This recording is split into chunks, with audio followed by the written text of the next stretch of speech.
addaa tokko akka waldaa keenyaatti saba hundumaaf kan kennamu gadhiisuu yookaan waraabuu jalqabeen ture. Waaqayyo yeroo gaarii nuu kennee waan guddaa akka baranne gaafsan abdii guddaan qaba. Har'as barumsa sana itti fufnee walii wajjin barannaa jechuudha. Waaqayyo amma na gargaare kana booda barumsa kana akkaraalachuun hangan isinii dhiisaa barreeffamaanis akkasumas immoo sagaleedhaan jechuudha.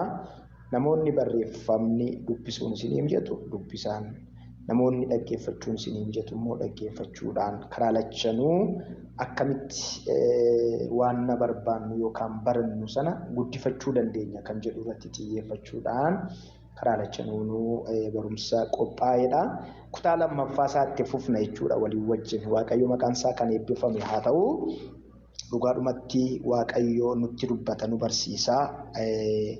Warra Waaqayyo irraa dhaga'an immoo warra jabaatan ta'uu, warra ijaaraman ta'uu, warra bara keessatti jireenya isaanii akka fedhiif barbaacha Waaqayyootti qajeelfatan yookaan bocatan ta'u jechuudha. Waaqayyo maqaan isaa bara baraan kan eebbifame haa ta'u. Macaafa qulqulluu keenya keessaa Wangeela Luqaas boqonnaa 9 lakkoofsa 23 irra kan jiru ergan dubbisee booddee Waaqayyo kadhanneetu kallattiidhaan gara barumsa keenyaatti darbina. Maqaa Yesuusii nan dubbisaa akkas jedha. Hunduma isaaniitiinis eenyu illee na duukaa bu'uu yoo fedhe waa'ee ofii isaa dhiisee fannoo isaa baatee yeroo hunda ana duukaa haa bu'u.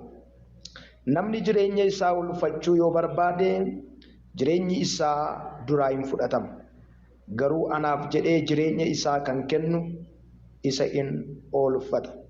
Egaa namni biyya lafaa guutummaatti buufatee lubbuu isaatti yoo hir'ise yoo of balleesses bu'aan isaa maalire? Eenyullee anatti dubbii koottis yoo yella'e ilmi namaa ulfina isaatti kan abbaa isaatti kan qulqulloota ergamootaattis yommuu dhufu isatti hin yella. Dhuguman isinitti hima. Namoota as dhaabbatanii jiran keessaa utuu hin du'in mootummaa Waaqayyoo kan argan jiru jedha. Kutaan xiyyeeffadhee irratti dubbadhu irra deebi'ee dubbisuu nan barbaada. Hunduma isaaniitiinis eenyullee na duukaa bu'uu yoo fedhe waa'ee ofii isaa dhiisee fannoo isaa baatee yeroo hunda ana duukaa haa bu'u. Namni jireenya isaa oolfachuu yoo barbaade jireenyi isaa isa duraa hin fudhatama. Garuu anaaf jedhee jireenya isaa kan kennu isa in oolfata. Egaa namni biyya lafaa guutummaatti buufatee lubbuu isaatti yoo hir'ise yoo of balleesses bu'aan isaa maaliree jedha. Gooftaa keenya fayyisaa keenya abbaa keenya jaallatamaa jaagaarummaa kee farjummaa kee tola kee amanamummaa kee hundumaa maqaa jaallatamaa ilma kee gooftaa keenya Yesuusiin galanni guddaan ulfinni guddaan dachaadhaan siif haa ta'u. Gooftaa koo gaarummaa nutti agarsiistee arjummaa nutti mul'istee hafuura keetii fi ayyaana keetiin gaarummaa keetiin yeroo dinqisiisaa fi yeroo bareedaa yeroo eebbifamaa akkasii waan nuu kenniteef galannii fi ulfinni guddaan maqaa keetiif haa ta'u. Abbaa amma immoo anii fi obboloonni koo fuula keetti argamne ayyaana keerraa dubbii keerraa hafuura qulqulluu isa jireenya namaa hojjeturraa barachuu barbaanna. Kan nuti barbaannu beekumsaaf miti jireenyaaf akka nu ta'utti maqaa kee maqaa gooftaa Yesuusiin ayyaana ittiin jireenyi keenya eebbifamu, ittiin jireenyi keenya ijaaramu, ittiin yaa Waaqayyo dubbii kee jireenyatti hiikkannu nuuf baay'isi. Waan gootuuf ulfaadhu jaallatamaa ilma kee gooftaa keenya Yesuus Kiristoosiin ameen. Maqaan Waaqayyoo bara baraan kan eebbifame haa ta'u. Waaqayyo dubbii dhugaa nu barsiisaa jira. Kutaan an amma dubbise Wangeela Luqaas boqonnaa 9 lakkoofsa 23-24 irra kutaa jirudha.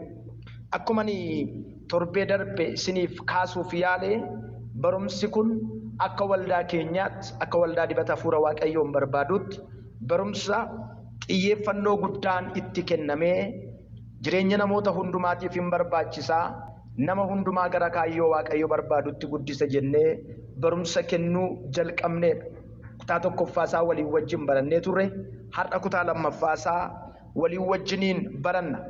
Barumsa keenya kutaa tokkoffaa darbe keessatti waa'ee duuka buutuu utoo hin jalqabiin dura waa'ee waldaa kiristaanaa fi kaayyoo waldaa kiristaanaa akkasumas ergama waldaan kiristaanaa lafarraa qabdu waliin wajjiniin ilaallee turre. Sana keessaa waldaan kiristaanaa xiyyeeffannoo gurguddoo 4 yookaan imala fannoo jedhamu qabdii kan jedhu isinii kaaseen ture. Imalli fannoo kun waldaan horizontaalii vertikaalii hojii waan hojjettuuf fannoodha gaafa jennu Waaqayyo hojii ishiidhaaf kenne qabaa kan jedhu dubbannee turre.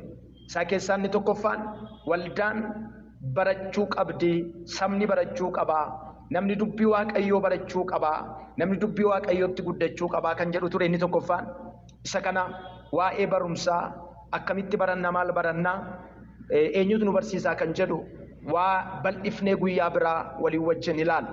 Inni lammaffaan namni jireenya hafuuraa isaatii jajjabisa barateetti jiraachuudhaaf kadhachuu qabaa jenne የህይወት መቀጣጠል የመንፈስ መቀጣጠል መኖር አለበት ብለን ነበር። kadhachuutti cimuu qabu jenne. Sadaffaan wangeela lallabuu qabu, ba'anii hojjechuu qabu jenne. Arfaffaa rakkatoota gargaaruu qabu jenne. Wantoonni gurguddoon lama jireenya keenya ijaaruudhaaf kan hojjetanidha. Kadhachuu fi barachuun nu ijaaru. Rakkatoota gargaaruu fi wangeela lallabuun immoo jireenya namoota kaanii gargaara. Inni kun mallattoo waldaa kiristaanaa, bifa waldaa kiristaanaa isa dhugaa. Amantoonni bara jalqabaa yookaan jaarraa jalqabaa Gooftaa keenya Yesuus Kiristoos irraa warri baratan hojii ergamootaa boqonnaa 2 lakkoofsa 43 irratti bifa akkasii akka isaan qabaachaa turan, barsiisa ergamootaatti jabaachaa, biddeena cabsachuutti jabaachaa, tokkummaa isaanii cimsachaa, akkasuma kadhachuutti cimsachaa akka isaan turan arginee ilaallee turre. Kana Waaqayyo hafuura isaa waldaa keenyaaf haa deebisu. Egaa sana gidduutti waa'ee duuka buutuu kallattiidhaan akka ilaallu waliin wajjiniin dubbannee turree jechuudha. Waa'ee duuka buutuu gaafa kaafnu duuka buutuu jechuun maaliin? Jecha kana macaafa qulqulluu keessaa kutaa garaa garaatti nageenya dubbiin kun eenyuma keenyaaf iyyuu keessummaa hin ta'u. Dhugaasaa dubbachuudhaaf yoo ta'e namni duuka buutummaa hin baranne muraasa jedhee yaada. Garuu akkaataan nuti itti baranne akkaataatti Waaqayyo barbaadu, akkaataatti waldaan kiristaanaa barsiifte sun, akkaataatti nuti baranne sun, akkaataatti abbaan ta'e nutti hime sun dhugaa macaafaatii isuma sana jiraachaa hin jiramoo hin jiruun kan nuyi safarree ilaallee hafuura qulqulluudhaan immoo gaggeeffamnee madaallee argannu ta'a jechuudha. Egaa gabaabaatti akka waldaa dibata hafuura Waaqayyoon barbaadu toora onlaayiniitti barumsa duuka bu'ummaa kutaa lammaffaa waliin wajjiniin baranna. Duuka buutuu jechuun maal jechuudha? Duuka buutuu jechuun nama barumsa bu'uura kiristaanummaa xumure baratee xumure, nama cuuphame, nama barumsa yeroo muraasaaf baratee xumure, nama saartifikeettii waldaarraa fudhate jechuudhaayi sana miti. Duuka buutuu jechuun yookiin immoo nama waldaa kiristaanaatiif baay'ee amanamaa ta'e, kurnoosaa kan kanfalu, kadhata kan naqu, sagantaa waldaarraa kan hin hafne, yeroo hundumaa waldaatti kan argamu jechuudhaayi kuni duwwaan duuka buutuu hin ibsu. Itti dabalees kutaa macaafa qulqulluu beekuu fi waldaa kiristaanaa keessa yeroo dheeraa jiraachuun duuka buutuu jechisiisuu hin danda'u. Namoonni tokko tokko ilaalcha dogoggoraa, yaada dogoggoraa yeroon isaan qabaatan ni jiraata. Yaadni dogoggoraa namoonni yeroo baay'ee ittiin dogoggoran namni waldaatti yoo deddeebi'e, sagantaa waldaan qabdu deddeebi'ee yoo hirmate, barumsa waldaan barsiistu yoo barate, saartifikeettii yoo fudhate, akkasuma kutaa macaafa qulqulluu wangeelaa Maatiyos Maarqos jedhee seera uumamaatii kaasee amma mul'ata Yohaannisitti xiqsiif lakkoofsaan yoo beeke yoo hime namni kun nama cimaadha, nama gooftaa bu'ee jennee tilmaamuu dandeenya. Macaafa baatee kan deemu akka nama Waaqayyootti qosos godhee mataa isaa cabsee kan deemu yoo argine namni kun nama Waaqayyootii jechuu ni dandeenya. Kun duwwaan garuu safartuu nama Waaqayyoo, safartuu bartuu dhugaa, safartuu duuka buutuu dhugaa tokko ta'uu hin danda'u. Waldaatti deddeebi'uun gaariidha. Waldaa dhaquun ni barbaachisa. Tokkummaa sana keessaa waan argannu waan jiruuf barachuun gaariidha. Saartifaayid ta'uun gaariidha. Garee wayiitti dabalamanii kadhachuun gaariidha. Kutaa macaafaa dubbisuudhaan beekuun gaariidha. Garuu duuka buutuu ta'uu keenyaaf gaaraantii isa dhumaa yookaan agarsiiftuu isa dhumaa ta'uu hin danda'u jechuudhaaf kan nuyi dubbannee jechuudha. Galanni guddaan Waaqayyoof haa ta'u. Egaa idda kana laallee booddee jechi duuka buutuu jedhu jecha afaan warra Giriik maateetes jedhurraa kan madde yommuu ta'u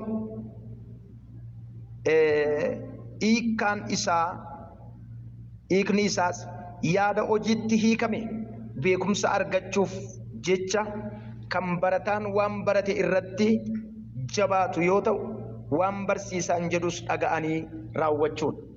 Jechi duuka buutuu jedhu jecha warra Giriikii maateetes jedhurraa kan dhufe yommuu ta'u innis jireenya ofii cimsachuudhaa barsiisaa ofii fakkaachuudhaa waan na barsiisaan jedhe dhaga'anii isa duukaa bu'uu jechuudha. Inni kun jireenya ofii kennuu jireenya ofii lachuurraa jalqabaa jechuudha.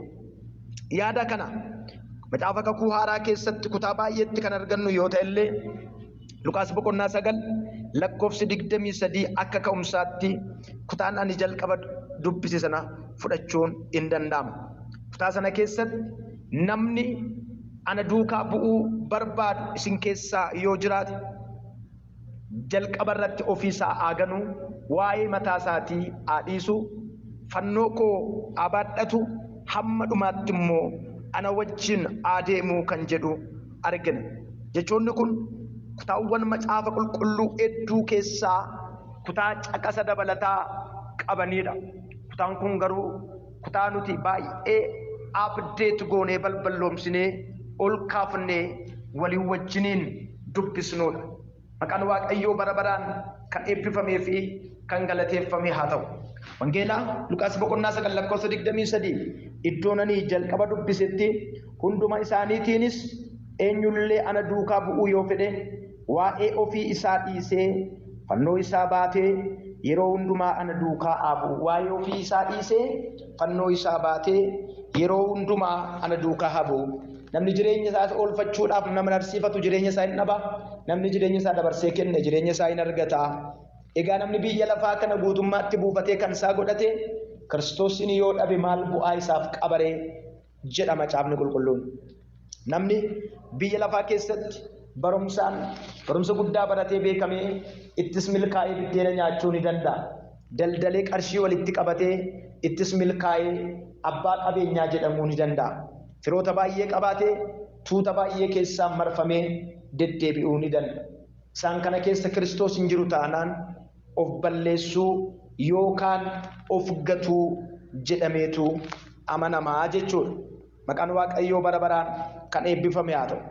Egaa kutaa kana keessatti macaafni qulqulluun gadi fageenyaan asuma kutaa Wangeela Luqaas boqonnaa 14 lakkoofsa 27 Maatiyos 10:38 dhaqnee yoo ilaalle waan guddaa ta'e nutti dubbata. Dabaltanii xiksii kana dubbifachuu ordofuu ni dandeessu. Kutaa jalqaba dubbisne Luqaas 9:23tti garuu duuka buutuun yookaan bartuun dhugaa tokko waamicha duuka buutummaa gooftaa biraa argatee gooftaa Yesuus gooftummaa kiristaanummaa Kiristoosin akka kiristaana tokkootti fudhatee kiristaana ta'uusaa labsee Kiristoos immoo gooftaa isaa ta'uusaa labsee namni jiraatu namni deddeebi'u tokko maal gochuu akka inni qabu duuka bu'ummaan eessaa akka inni jalqabu maateetes yookaan discipleshippiin eessaa akka inni jalqabu sagaleen Waaqayyoo gadi fageenyaan nutti hima. Wangeela Luqaas boqonnaa 9 lakkoofsa 23 kana keessatti wanti nuti arginu wanti nuti hubannu waan dinqiidha. Wantoota gurguddoo 3 wantoota duuka buutuu tokkorraa barbaachisan jala muree wangeelaawwii Luqaas yookaan dubbiin Waaqayyoo kutaa kana keessatti caqafame nutti agarsiisa. Isaan keessaa inni jalqabaan duuka buutuun dhugaan tokko jalqaba irratti duuka buutuudha jechuudhaaf of gatuu waa'ee mataa isaatii, waa'ee ofii isaatii dhiisuu barbaachisaadha. Namni of hin dhiisne bartuu Kiristoos ta'uu hin danda'u. Namni of hin dhiisne duuka buutuu dhugaa, duuka buutuu Kiristoosiif jiraatu, duuka buutuu Kiristoosiif deddeebi'u, duuka buutuu Kiristoos irratti of gate, duuka buutuu Kiristoosiif ba'ee galu, Kiristoosiif jireenya isaa kennu ta'uu hin danda'u. Kanaaf kutaa kana keessatti kan nuti arginu namni ana duukaa bu'uu barbaadu yoo jiraate dursa maalaa godhu jedhaa, ofii isaa haa ganuu jedha. Of ganuu jechuun of akka hin uumamnetti yookaan akka hin dhalannetti lakkaa'uu jechuu osoo hin taane Kiristoosiin dursuu jechuudha. Jireenya keenya, faayidaa keenya, barbaachisummaa keenya, wanna nuu ta'u sana hundumaa Kiristoosiif jennee dabarsinee kennuudha. Jalqabumaanuu gara duuka buutummaatti kan nu waame ofii isaa kan gane Kiristoos fakkeenya keenya waan ta'eef inni akka waaqaatti utuu jiru, akka waaqaatti utuu jiraatu, bifa waaqummaa qabu gadhiisee bifa garbummaa qabaate yookaan uffate biyya lafaa kana oolchuudhaaf biyya lafaa kana dhufe. Filiphisiyoos 2:5-11tti ilaaluu dandeessu. Bulchaa biyya lafaa osoo ta'ee jiru harka dhala namaatiin kabalamee rukutame. Galaanota gurguddaa fi lageen gurguddoo uumee osoo jiru gororri yookiin ancuufni itti tufame waan hin jirre gara jireenyaatti fidee osoo jiru ofii isaa gara du'aatti darbe. Kanaaf of ganuu jechuun ani eenyu akkan ta'e beektaa jechuudhaan of jajuu, of tuuluu, of himuu, of agarsiisuuf yaaluu utuu hin ta'in maqaa kabajaa qabnu kan ittiin of jajnu, kan ittiin of mul'isuu barbaannu waan hin qabneef of ganuun akka Phaawulos qomoo ofii isaa, aaboo ofii, hinaaffaa ofii, seera amantaa ofii gatuudhaan Kiristoosiif jiraachuu jechuudha. Filiphisiyoos 3:8 kana argattu. Kutaan jalqabatanii dubbise 2:5-11tti macaafa Filiphisiyoos keessatti kan isin argitan Yesuus Kiristoos nu oolchuudhaaf jecha ulfina isaa, kabaja isaa, qulqullummaa gaarummaa isaa, iddoo gaarii isaaf malu nuuf jecha gatee akka dhufe, nuuf jecha akka waaqa ta'uusaa dhiisee argina. Lammaffaa kutaana nama dubbise kana keessatti immoo Filiphisiyoos 3:8 irratti Phaawulos inni Kiristoos irraa duuka buutummaa sirrii baratee nutti agarsiise akkamitti bartuu akka ta'an karaa inni nutti himeedha jechuudha. Dhugaadhumatti ispeeshaalii 3:8 irratti ani Kiristoosiif jedhee wanta na fayyadu ture akka waan gatameetti, akka waan faayidaa hin qabneetti, akka waan hin jirreetti lakkaa'eeraa jedha. Kun jireenya kiristaanummaa keessatti, kun jireenya amantootaa keessatti, kun jireenya warra Gooftaa Yesuus duukaa nam bu'a jedhanii keessatti hiika guddaa qabaachuu, bakka guddaa qabaachuutu irra jiraataa jechuudha. Phaawulos of ganuudhaan, hinaaffaa isaa ganuudhaan, qomoo isaa ganuudhaan, seera amantaa mataa isaatii ganuudhaan Kiristoosiif gaafa of laatu Waaqayyoo isatti fayyadame jechuudha. Kanaaf macaafota naannoo macaafota 13 macaafa kakuu haaraa keenya keessaa barreessuudhaaf nama Hafuurri Qulqulluun itti gargaarameedha jechuudha. Galanni guddaan Waaqayyoos haa ta'u. Kiristoosiin duukaa bu'uuf yeroo murteessitetti maal ganteetta? Olaantummaa qomoo, beekumsa, humnaan bultummaa, wanti gatuu yookaan ganuu qabnu baay'een kan nu wajjin turanii fi jireenya hafuuraa keenya keessatti wantoonni nu gufachiisan waan nu hin quunnamneef Yesuus Kiristoos wangeela Maatewos 19:16-22 irratti akka ibsetti dargaggeessi sooressa tokko waa'ee seera amantii ilaalchisee wanta ittiin jedhamu kan hin qabne guddaa gaddee booddeetti kan deebi'e waan qabu hundumaa dhiisii na duukaa bu'i yeroo ittiin jedhametti akka ta'e Yesuus Kiristoos fakkeenyaan nu barsiisee argineera. Waamichi duuka buutuu irratti of ganuu alatti anis jira atis naaf jirtaan hin hojjetu. Jireenya namoota baay'ee keessatti kan mul'atu jireenya namoota baay'ee keessatti kan argitan, jireenya namoota baay'ee keessatti kan isin hubattan, jireenya namoota baay'ee keessaa kan isin barattan, anis nan jiraadha, Kiristoosis naaf haa jiraatu kan jedhudha. Gaafa dubbiin cimtee dhufte eenyummaa ofii isa diinqa kaa'an, eenyummaa ofii isa gola kaa'an, amala ofii isa gola kaa'an, amala ofii isa kiisitti baatanii deeman kan gad fuudhan utuu hin ta'in yeroo hundumaa kiristaanummaan of ganuurraa jalqaba. Iddoon amma isinii caqase wangeela Maatewos 19:16-22 dargaggeessa cimaa, dargaggeessa jabaa, seera Yihuudootaa eeguudhaan of tuulummaan kan itti dhaga'amu, isa kana ijoollummaa koo dargaggummaa koottan fide, eegaan guddadhe, seerri na afu hin jiru kan jedhu Iyesuus bira dhufee si duukaa bu'uun barbaada. Akkan si duukaa hin buuneef maaltu na ittisaa ittiin jedhe. Iyesuus seera yookaan caaffata qulqullaa'aa keessatti ajaja 10 caafame raawwadhu ittiin jedhe. Isammoo ijoollummaa koottan fite, in ejjus, in hatus, namaan sobaan namarratti dhugaa hin ba'u, qabeenya namaa kan koo hin godhadhu, hin ajjeesu, hin dhugu, waaqa biraatii hin sagadu, wanti natti hafe hin jiru. Isa kana ijoollummaa kootii kaaseen hojjedha, isa kana ijoollummaa kootii kaaseen fixa, isa kana ijoollummaa kootii kaaseen raawwadha kan jedhu kaasee dubbatee haasa'ees hin beeku. Garuu kan isin ajaa'ibu Iyesuus waan tokko akkasatti afeetti hime. Innis qabeenya baay'ee qabdu sana dhaqee hirii gurguriitii, hirii warra dhabaniif, warra homaa hin qabneef kennii kan jedhuun ture. Galanni guddaan Waaqayyoof haa ta'u. Haa ta'u malee inni sanaaf eeyyamamaa akka hin taane, sanaaf of qopheessaa akka hin taane, keessoonsaa sanaaf kan qophaa'e akka hin taanetu argine.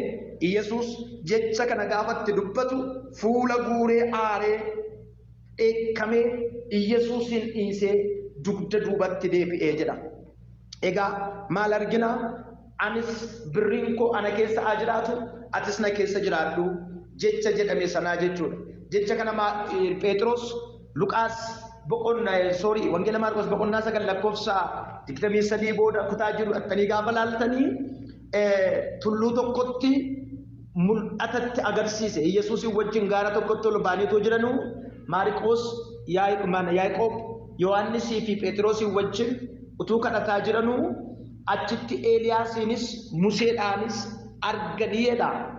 Musee gaafa argu, Eeliyaas achitti gaafa argu, Yesuus achitti gaafa argu baay'ee gammadee gammachuun itti dhaga'ameetu kolfa guddaa ofittummaa guddaadhaan isin sadanuuf asitti godoo ijaarran deeminaa jedhe. Waaqayyo garuu sagalee guddaadhaan kan hin jaalladhu, kan isin arguu barbaaddan, kan isin dhaga'uu barbaaddan ilma koo isa kanaa isa dhaga'aa jedhee dubbatee jedha. Argitanii jireenya keenya keessatti waan Waaqayyo hin barbaanne wal bukkee ijaarree gooftaa lama nutti ta'a. Namoonni birriin isaan bitu, namoonni taayitaan isaan bitu, namoonni miidhaginni isaanii isaan bitu, namoonni ulfinni isaanii isaan bitu, namoonni dheebuun garaa isaanii isaan bitu. Hundi isaanii rakkoo mataa isaanii qabu. Maaliif yoo naan jettan yookiin waan sana jalaa hin duune Kiristoosin ofirratti hin moosifne jechuudha. Wanta itti ajjeefne yoo ol keewwatte immoo gaaf tokko mul'ata. Phexros jireenya isaa keessaa kan nuti barannu bartuudha. Yesuusin wajjin deema, duuka buutuu Yesuusi garuu billaa baatee deema. Eenyummaa of hin ganne, eenyummaa of hin laanneedha. Tun jijjiiramiin Phexros gaafa Yesuusin biraa qabuudhaa dhufan billaa isaa luqqifatee gurra naa'oo loltoota warra Yesuusin qabuu dhufanii akka mure, Yesuus nuyi gurra murree ajjeefne miti kan moonu juunee fi moona waan jedheef xiyyeeffannoon Yesuusiif xiyyeeffannoon Phexros waan wal dhabuufi Yesuus gurra namichaa lafaa kaasee namichatti deebiseetu Phexrosin garuu korojoo kee giiphee isaa yookaan borsaa isaatti deebisi billaa kee ittiin jedheedha. Galanni guddaan Waaqayyoof haa ta'u. Akka kanaa eenyummaa dhokate kan da'aate kan ol keenye gaafa aarri kan gadi baafnu, gaafa dhabne kan gadi baafnu, gaafa rakkanne kan gadi baafnu tokko tokko qabnaa jechuudha. Inni kun duuka buutuu hin jedhamu. Samoona kana guyyaa 2 guyyaa 3 as miidiyaa hawaasaa kanarra kan fiigu, olii gadi kan fiigu. Meeqan keessan koomentii kan jala barreessitan yoo hin beeku malee, meeqan keessan kan boochan yookiin immoo birrii erguudhaa kan qophooftan baay'een keessan yoo jiraattan hin beeku. Paastariidha jedhanii kan maqaa ofitti dhooban takka polotikaa takka zaranyaa ta'anii wangeela kan lallaban paastariin tokko of ajjeesuufan jiraa jedhamee yerootti posti ta'aa ture dhagaame. Bataam azzanku paastar no rakkinni isa hin mudatu jechuu miti. Rakkina keessa dhaabannee wangeela lallabne ammam beela'aa ammam gatii kanfalaa ammam maqaa badaa wangeela lallabu malee ofin ajjeesa jedhanii shugguxii baatanii kottaa na dhaggeeffadhaa hin jedhan. Maaliif akka yaadan har'a miti gaafa tokko nuu gala gaafa tokko dubbanna nuti samman dubbannu warri dubbatan isaa dubbatanii amma garuu waa'ee isaa dubbachuu barbaade miti kan inni dubbachuu barbaade maalinni paastariidhaa of hin ajjeesaa jedha. Of ajjeesuun mootummaa waaqayyoo dhabuu akka ta'e macaafni qulqulluun nutti dubbata. Namni of harka isaatiin lubbuu isaa ajjeesu mootummaa waaqayyoo akka dhabu. So namni paastarii ta'ee waa'ee mootummaa waaqayyoo lallabu ammam rakkinni iyyuu waa jiraatu of ajjeesa jedhee lallabuun of ajjeesa jedhee himachuun sheemii guddaadha. Maaliif egaa waan dhokatee turetu gadi ba'ee jechuudha. Hin duunee jechuudha miira namichaa keessaa wanti hin duunee jira jechuudha. Galanni guddaan dheebuu birrii ta'uu danda'a, dheebuu taayitaa ta'uu danda'a, dheebuu maqaa ta'uu danda'a. We don't know. Gin wanti hin duune jira. Wanti hin duune gaafa waa dhaqee humnaan tuqee iddoodhaa socho'a. Kanaaf namoonni baay'een eenyummaa isaanii utuu hin ajjeesin utuu of hin ganiin paastarii ta'u utuu of hin ganiin raajii ta'u utuu of hin ganiin gaggeessaa waldaa ta'u utuu of hin ganiin barsiisaa ta'u gaafa dhaqanii tuqan amalli isaanii isaan keessaa mul'ata jechuudha. Amalli dhokataa jiru. Macaafni qulqulluun garuu kan nutti dubbatu duuka buutuun jireenyi duuka buutummaa inni dhugaan of ganuurraa akka inni jalqabu nutti dubbataa jechuudha. Maqaan waaqayyoo bara baraan kan eebbifame haa ta'u. Eenyummaa keenya kamiyyuu yoo ganuu baanne amalli Kiristoos nurratti argamuu hin danda'u. Dhimma kana irratti nutis taanee kanneen biroo yoo laphee jabaatan maqaan ittiin waamamne sirrii miti jechuudha. Ofii isaa abbaan mana hin ganne haadha manaa isaatiif rakkisaadha. Ofii ishee haati manaa hin ganne abbaa manaa isheetiif rakkistuudha. Ofii isaa pheenxeen hin ganne waldaadhaaf rakkisuudha. Ofii isaa beekaan hin ganne tokko hiriyaa isaa homaa hin beekneef rakkoodha. Ofii isaa eegduun jaarsi waldaa lallabaan wangeelli hin ganne miseensota waldaa kiristaanaatiifis ta'e kan walii wajjin tajaajilaniif rakkoo guddaadha. Ofii kee Kiristoos keessatti arguu yoo barbaadde ofii kee ganuutu sirra jiraata. Amma ofii kee kunuunsitutti, amma ofii kee eegdutti, amma ofii kee barbaaddutti, amma ofii kee harkatti qabattutti Kiristoos harkatti qabachuu hin dandeessu. Kiristoos keessatti of argu, Kiristoos keessatti of mul'isu, Kiristoos keessatti jireenya shaakaluu yoo barbaadde jireenya kee kana ganuu qabdaa jechuudha. Baay'een keenya ofii keenya hanga du'a fannootti osoo hin argin akkamiin gooftaa faana bu'uu dandeenya? Isa duukaa bu'uun kan danda'amu haadha, abbaa, haadha manaa, ijoollee, obboleessa, obboleettii akkasumas jireenya ofii gooftaatti olitti caalchisanii ilaaluu dhiisuudha jechuudha. Waan qabnu hundumaa Kiristoosii gad gochuu jechuudha. Gaafa dubbiin cimtee dhufte karaa kana natti hin dhufin, karaa haadha kootii natti hin dhufin, karaa hiriyaa kootii natti hin dhufin, karaa kaadhimaa kootii natti hin dhufin, karaa birrii kootii natti hin dhufin, karaa maqaa kootii, karaa hangoo kootii, karaa taayitaa kootii natti hin dhufin jecha wangeela tajaajiluun akka hin danda'amne sirriitti jala murtanii beekuu fi hubachuu dandeessu jechuudha. Inni kan biraan waaqayyo maqaan isaa bara baraan kan eebbifame haa ta'u duuka buutuun sirriin yookaan duuka buutuun dhugaan jireenyi duuka buutuu fannoo ofii baachuudhaan kan jalqabamudha. Inni jalqabaa of ganuudhaan jedha. Lammaffaa irratti jireenya duuka buutuu tokko kan ittiin beeknu kan ittiin hubannu fannoo ofii baachuudha. Fannoo ofii baachuu jechuun maal jechuudha? Masqalii fannootti kaawwatanii deemuudha? Ayidallam. Ani pheenxeedha jedhanii himachuudha ayidallam. Dhibaa'anii hojii dhaabanii hojii dadhabanii mindaa dhabanii kiraa manaa kan falachuu dadhabanii akka harge qabeenya ofii maallaqa ofii gadi naqanii itti fayyadamuu wallaalanii nan hiyyoome jedhanii himachuudha akkas jechuu miti. Kullachanuu waliin argatu. Kana jechuun of ganuu booda fannoo baachuutu dhufa. Fannoo baachuu jechuun maal jechuudha kan jedhu waliin wajjin ilaallaa jechuudha. Kana jechuun waa'ee Kiristoosiif gatii barbaachisu kaffalu. Kiristoosiif dhugaadhaaf wangeelaaf lubbuun wajjiniin Kiristoositti amanaa jiruuf saba tajaajiluuf sababii Kiristoos gatii nu barbaachisu gatii nurraa barbaadamu kanfalu jechuudha. Birrii yoo ta'e birrii keenya kanfalu, Irriba keenya yoo ta'e irriba keenya dhabu. Humna keenya yoo ta'e humna keenya dhabu. Maqaa keenya yoo ta'e maqaa keenya dhabu. Kabaja keenya yoo ta'e kabaja keenya dhabu. Maaliif? Sababii Kiristoos. Dhugaa dubbannee dhugaa hojjennee wangeela lallabne sababii wangeelaatiif rakkinni nurra ga'a yoo jiraate fannoo jedhama. Isa kana immoo baachuu danda'uu qabna jechuudha. Yesuus cubbuun biyya lafaa kan ittiin ibsame fannoo baateedha. Fannoon Yesuus nuti baachuu hin dandeenye. Haa ta'u malee fannoo ofii keenya baachuudhaaf waamichi nu ga'eera jechuudha. Kanaaf wangeela Luqaas 14:27 ilaaluu dandeenya jechuudha. Galanni guddaan Waaqayyoof haa ta'u. Fannoo keenya baachuu isa kan Kiristoos otoo hin ta'in kan nuti baannu fannoo isa keenyaati. 14:27 akkana jedha. Fannoo isaa anaaf jedhee baatee na duukaa kan hin buune bartuu koo ta'uu hin danda'u. Amma kun jecha dhumaa fannoo isaa fannoo koon jedhu fannoo isaa. Iddoo kanatti yeroo baay'ee namoonni fannoo Kiristoos baachuu hin dandeenye. Fannoon Kiristoos isa cubbuun biyya lafaa irratti aarsaa ta'e. Fannoon keenya immoo isa jireenya keenya irratti aarsaa goonu. Fannoon Kiristoos isa Yesuus irratti waraanamee du'eera. Fannoon keenya immoo isa eenyummaan keenya inni of jaalataan inni Waaqayyoof hin tolle sun irratti fannifamee du'e. Kanaaf akkuma Yesuus fannoo baatee cubbuu biyya lafaatiif jecha fannoo irratti du'e, eenyummaan keenya kan irratti du'u, albaadhummaan keenya, quufa dhabuun keenya, of jaallattummaan keenya kan irratti du'u fannoo mataa keenyaa qabaachuu qabna. Isa kana immoo baannee Kiristoos duukaa deemuu qabna.